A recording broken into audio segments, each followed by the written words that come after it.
About 30 years ago, I remember watching a television program where there was a young boy who was in need of a kidney. It was on our local television show, television news, and I remember kind of being really struck by that. And I even went so far as to go to my family doctor and ask him about that and about the procedure.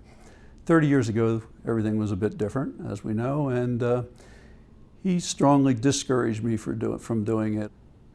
And I shelved the thought for a while. Years went by, and I'm a school teacher, and one of my fellow teachers had kidney disease. I saw what he was going through, and not too long after, unfortunately, died from his kidney disease. And again, I didn't step forward, and I'm not really sure I would have been a match for him then or not. It's just that I didn't. But shortly after that, it really hit home for me that that was something that I should start looking into and researching, and I did, and I saw that it could be safely done, and I was approaching the age where that I better do it or forget about it forever. And I started looking into it, and one thing leading into another. It was a long, tedious process, a lot of testing, a couple of years, as a matter of fact, before everything was done and a match was made, and I was able to do what I did at the Pinnacle Health Center in Harrisburg. Life's been good to me. I feel blessed in so many ways, and the more I looked into something like this, the more I thought, why not, rather than why do it. I'm about a 25-gallon blood donor, and I was on the list for a long time for bone marrow, which I'd never been called for. And the more I read about it, again, the more I thought, why not, rather than what is the reason for me doing it. I thought, why not do it? I didn't really see too many dangers involved. I can get along just fine, and have gotten along just fine in the last 3.5 years with the one. The testing process was tedious. They certainly want you to think about things. It was good that they put you through all those tests, and you get the assurance that you're in good enough health to go through with that kind of process yourself. I entered with the National Kidney Registry after doing a lot of the research into the entire process and looking at the chains that it had started to be able to put together, and the thought of that whole concept was really, really appealing to me. The more I started looking into it, the more appeal it had.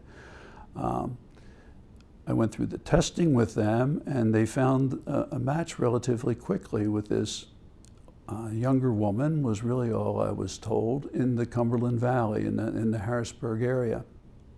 The only drawback personally that I saw with it was the fact that you really, really have to keep your eye on medications that you take, and if you have any other physical problems, that might be a concern.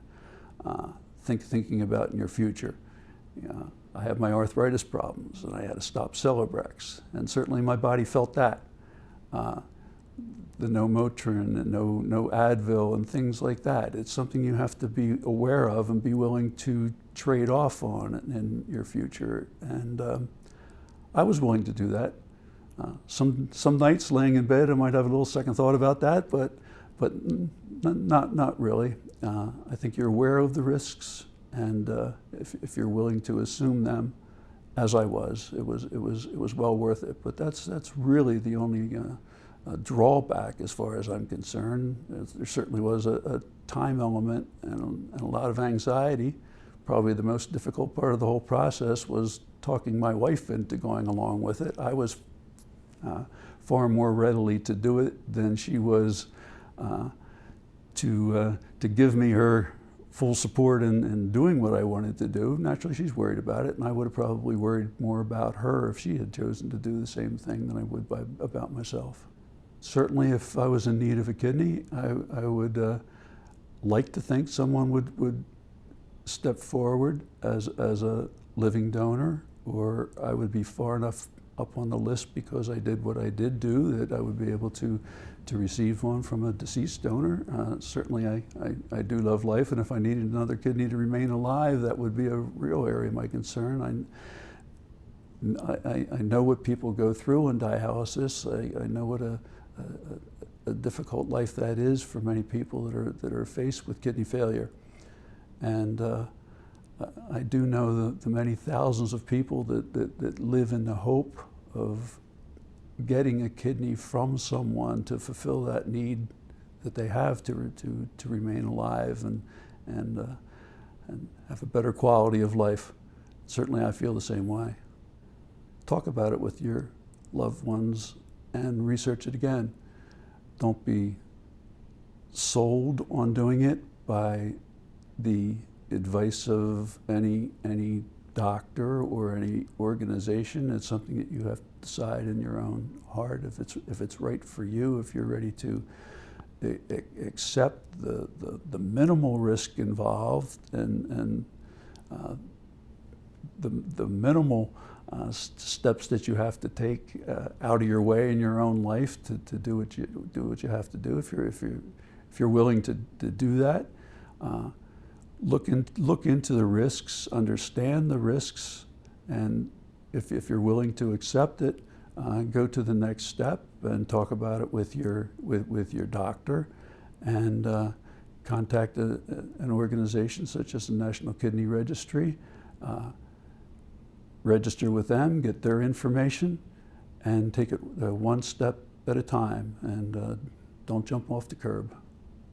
You may be notified of a match quickly. Sometimes you may have to wait a considerable period of time before a match is found for your kidney if you have shown to be a willing donor.